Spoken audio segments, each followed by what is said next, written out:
negative quality. Negative means class exclusion. The subject term is undistributed. We're only talking about at least one of them, not all of them. The predicate term is distributed. The O is the odd one. We are distributing the predicate term. We're saying that every member of P is not that at least one S. Remember we looked at our diagram on the board?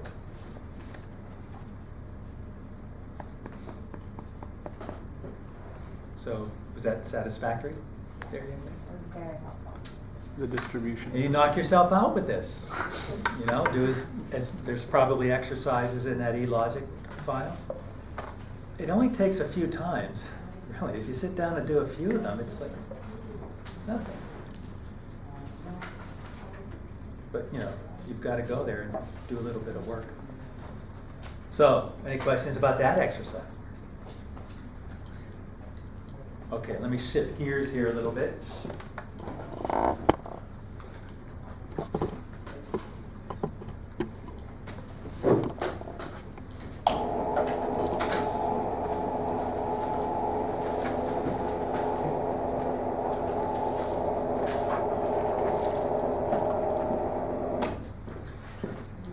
Your vocabulary, which is indicated very clearly in the book, although I may put a glossary on the Moodle page.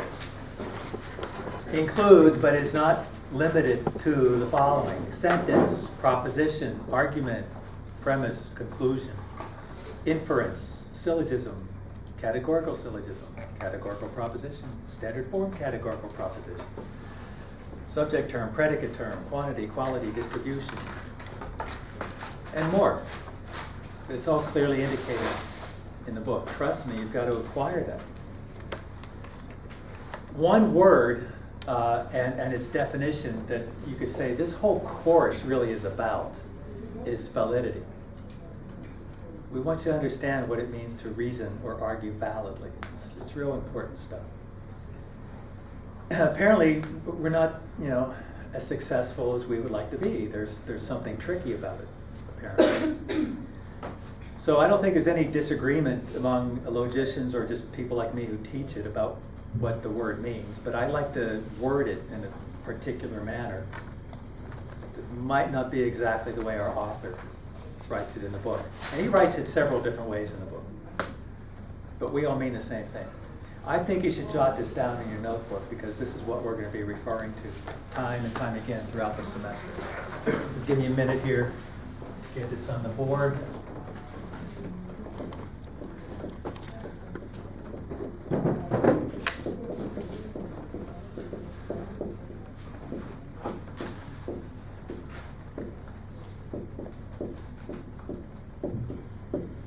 Okay, validity.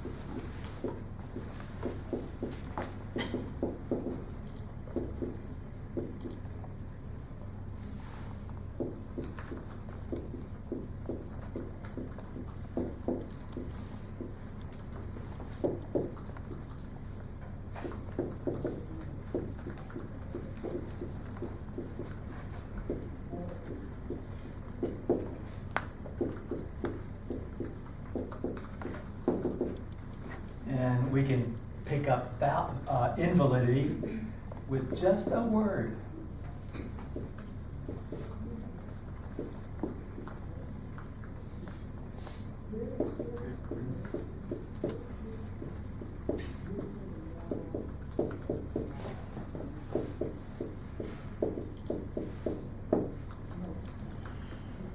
Okay, I have a reason for specifically presenting it as a conditional statement, if, then. It's real handy, it's going to come in real handy. It suggests all of our proof procedures, that conditional statement. If this, then that.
All right, while you are jotting that down, while you're finishing it up, I have a little puzzle or quiz to see if you understand that definition.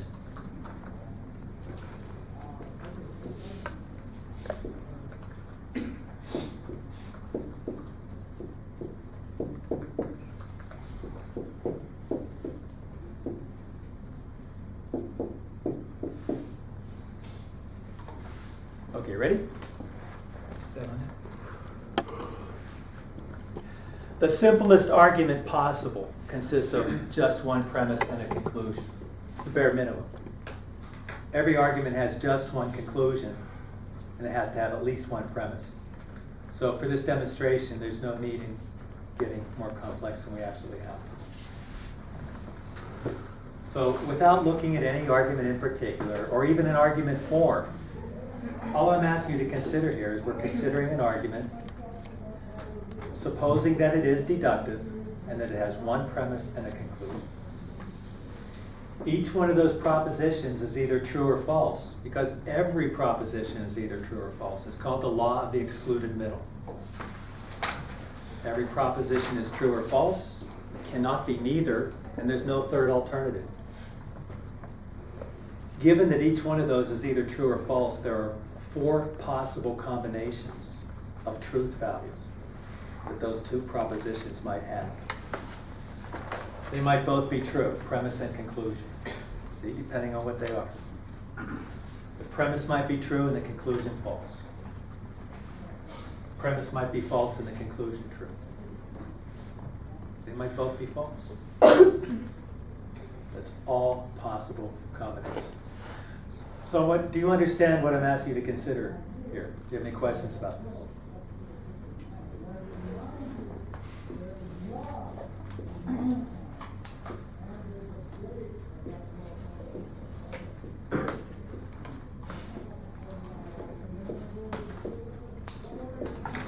We want to consider a few questions here, and I don't think we'll answer them tonight. You can think about it if you want to, but the answers will be obtained by your understanding these definitions.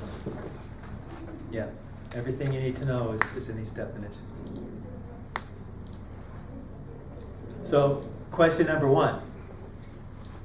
Assuming our argument structure is valid, assuming it is, which, if any, of these truth-value combinations is possible? That's question number 1. Assuming it's valid, which, if any, of those truth-value combinations, 1, 2, 3, or 4, are possible? 1. Question number 2.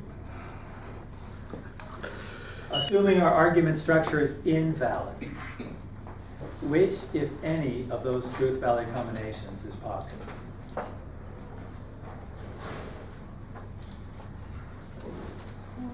And question number 3, which is kind of a trick question. The first 2 aren't tricks. Assuming our argument is sound, which of the following truth-value combinations, if any, are possible?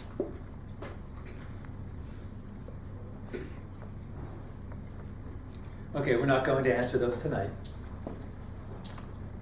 but if you want to think about them, jot them down. Anybody think you know the answers? Give it a shot. I think we'll wait. Okay, you raised? Not yet. What is the scene? Conclusion. Could you repeat question two? Pardon? Could you repeat question two? Yes, assuming our argument structure is invalid, That's what I thought. which, if any, of these truth-value combinations is possible? 1, 2, 3.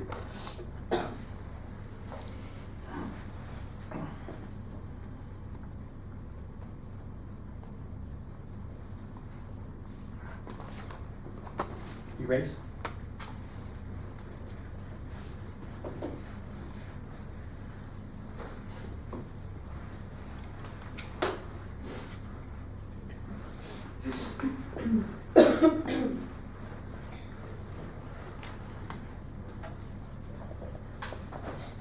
Are we doing good? That was pretty much for the first night. I say we go to about 9 without a break. Then we can pack it in. What do you think? This will give you enough to think about, study.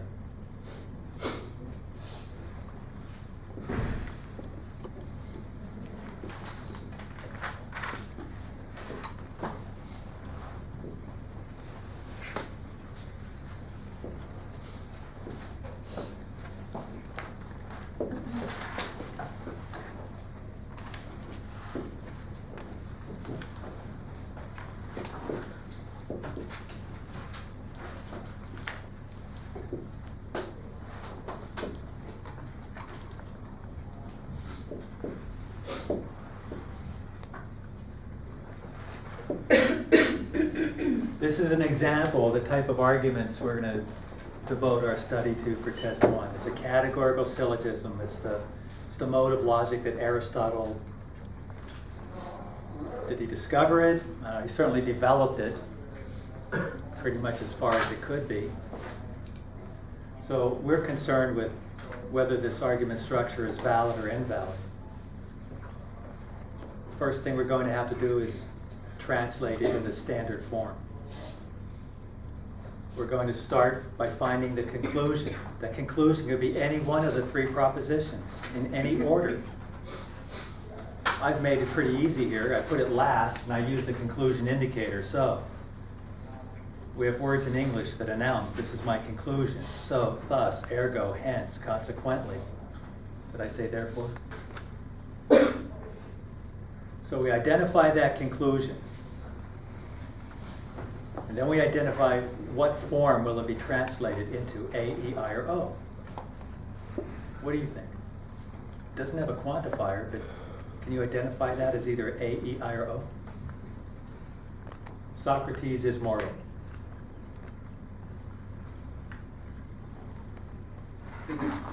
I see. You're debating on whether it's an A or an I, aren't you? Because there's only one Socrates. Okay.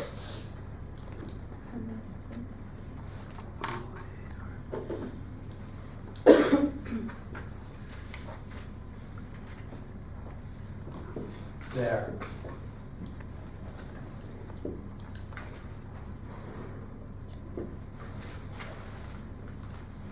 Now, do you think that conclusion is an A, E, I, or O translation? Greeks are mortal. And it's going to be an A translation. So we translate it as the A standard form categorical proposition. And in the conclusion, we're always going to use the term letter S for the conclusion's subject. And we're always going to use the term letter P for the conclusion's predicate. And we write that on our work paper so that it's going to wind up at the bottom of the 3 propositions. Then we want to find the premise that refers to this class here. That class is mortals. There it is. We're going to write that on top the first position,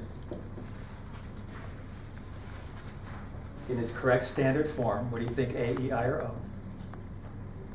A.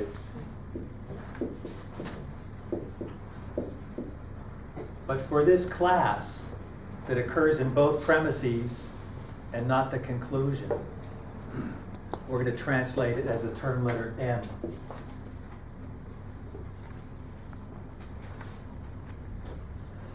Then we're going to locate the premise. Obviously, it's the only one left.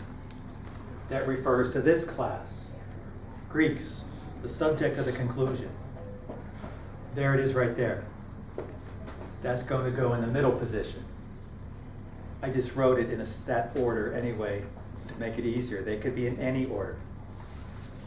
So we recognize the correct translation. Greeks are humans, A, E, I, or O. What do you think? All that? Does that mean all Greeks or at least one Greek? Greek. All Greek. So it's going to be an A translation. The subject of the conclusion, Greeks, that occurs in that premise, is going to get the same S translation. Now here's that class that occurs in both premises but not the conclusion. That's translated with the term letter M. That's our 3-dot symbol for therefore. And we're ready to prove it to be valid or invalid. But first, some vocabulary. It's all in your book. You don't even have to write this down. The predicate of the conclusion is called the major term of the argument.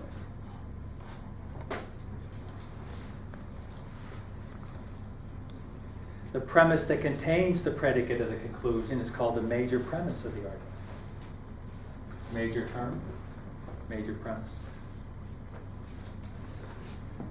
The subject of the conclusion is called the minor term of the argument. The premise that contains that subject of the conclusion is called the minor premise. Minor term, minor premise. That class that occurs in both premises but not the conclusion, that we translate with the letter M, it's called the middle term of the argument. Yeah, you've got to know all this stuff.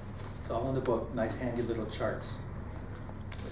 So, there's a categorical syllogism in natural language English. Here's its translation into standard form. These are its components. Conclusion, major term, major term, major premise. Minor term, minor term, minor premise. Middle term. Do this a couple times, and you'll have it down. Our categorical syllogisms can consist of any combination of A, E, I, or O propositions. And that middle term can be in any one of 4 configurations. So we describe our translated argument forms in terms of mood and figure. The mood of the argument is simply the letter names of the propositions in their correct order. What do I mean by correct order? Major premise, minor premise, conclusion. Those are all A propositions. So we say the mood of this argument is A, A,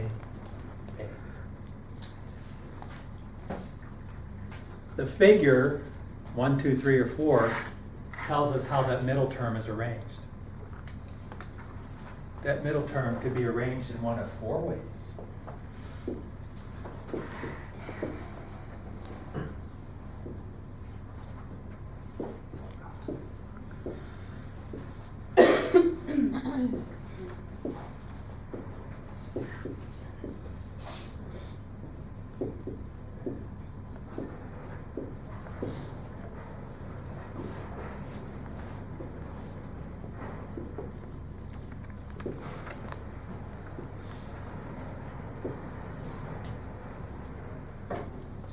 Okay, what I'm illustrating there is simply the term letters of the premises. I'm showing you that, as in this case, the middle term might be in the subject position of that premise and the predicate position of the minor premise. See how they are right there? It's called the first figure.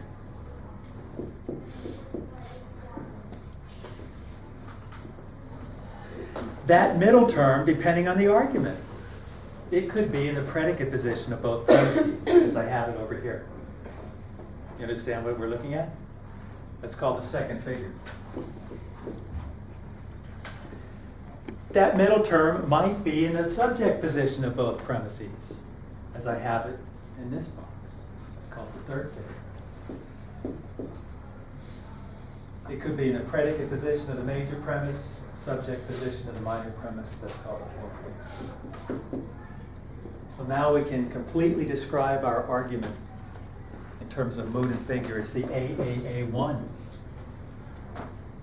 The most common valid categorical syllogism. You actually perform it hundreds of times a day, at least dozens. It just occurs in an instant. We're not even aware of it. We're not making up this stuff and saying, you should reason this way. We just made up the symbols and the techniques to analyze how human beings do, in fact, reason. Trust me, you do this dozens of times a day. There's 256 possible moods and figures. 15 of them are valid. They have names. That's called Barbara. You don't have to know. I know I'm pushing on the first night, but I want to do this one more time. Just one more time. And you'll be well on your way for test one.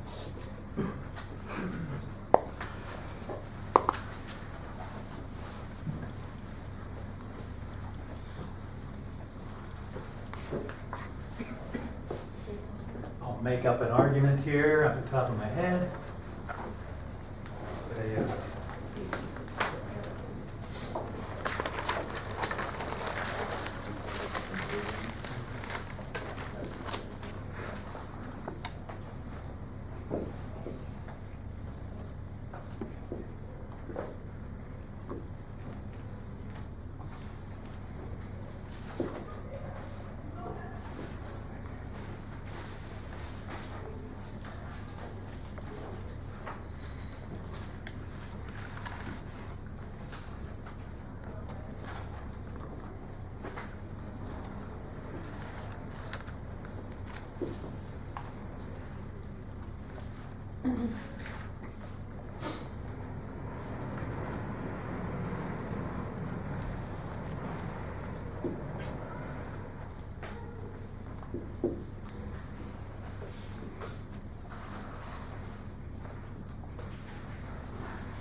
let's see if this will work.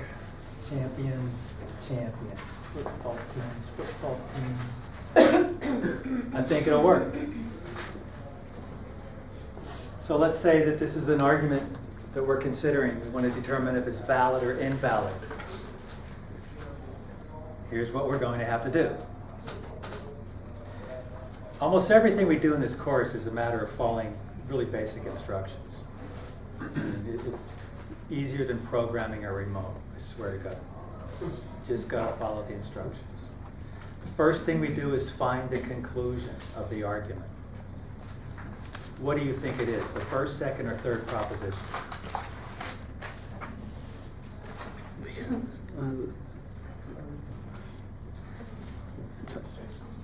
See, we need to read up on better football. premises and conclusions. All better athletes are champions. That's the conclusion, right? What do you think it is? The first one. It's the first one. Now, she might be using her native powers of inference. She might be noting, that's a premise indicator. Conclusions are supposed to be true because of the premises. We have a series of words in English that announce, hey, here's a premise. They include because, since, as, for this reason. Yeah. And you've got lists of them in your book. So she might have reasoned that this is a premise indicator, and that's a conjunction. So The argument is saying this is true because of this and that premise. Oh, that first proposition is the argument, conclusion of the argument. So we found it.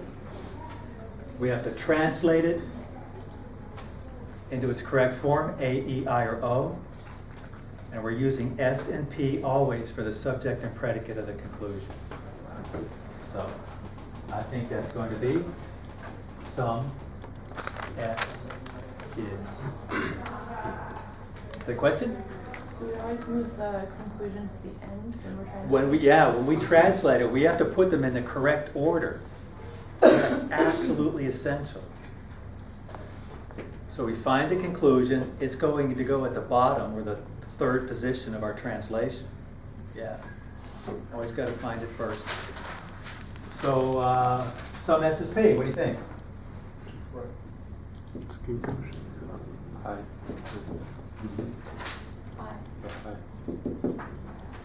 Next thing we want to do is find the major premise. How do we know what's the major premise? It's the premise that contains the major term. And what is the major term? It's the predicate of the conclusion. See, that's why you have to know this stuff.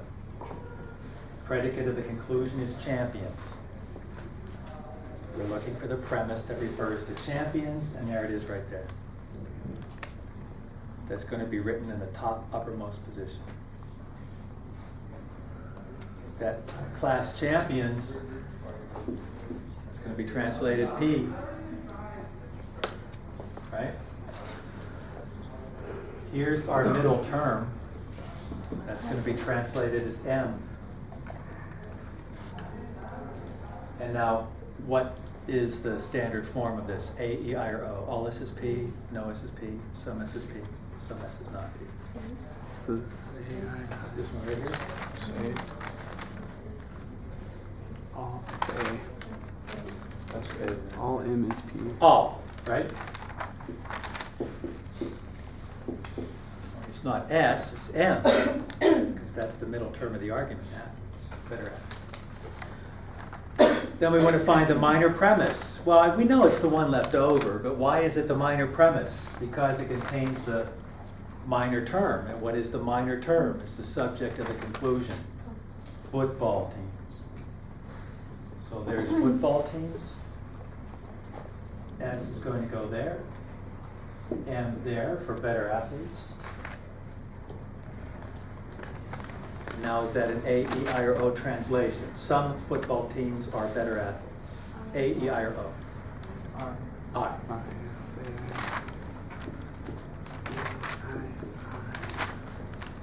All right, we're ready to prove that valid or invalid. That's what we have to do.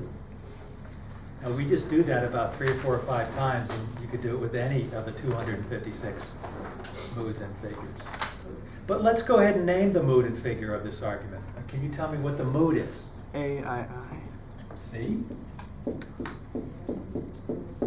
you tell me what the figure is? 1. That's a 1 again. A, I, 1. Wait, what's the figure? 1. What does it mean?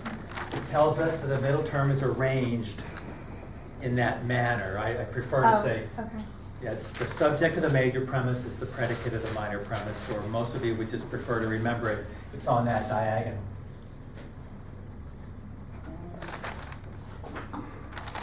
See if I can remember if this is valid or not.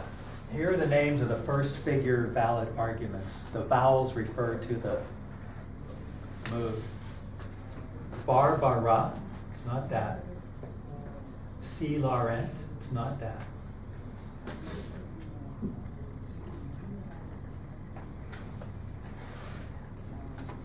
I can't remember the other two. Barbara, C. Laurent.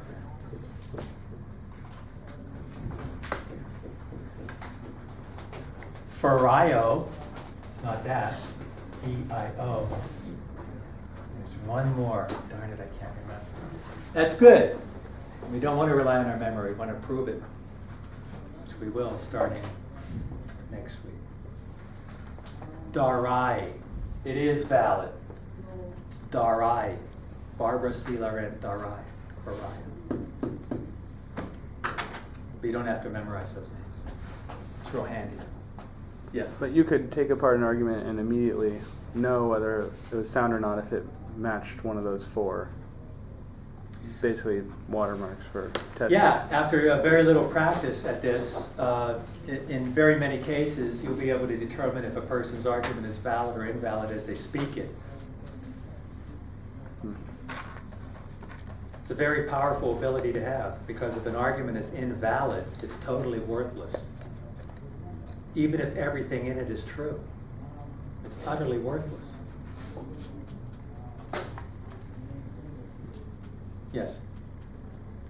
Sorry, can you go over again why the and all better athletes or champions had to be, the all MSP had to be the top of the two? Sure. Are you okay that, with that being our conclusion?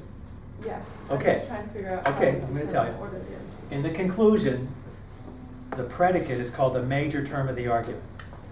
Okay? The premise that has that same class, champions in this case,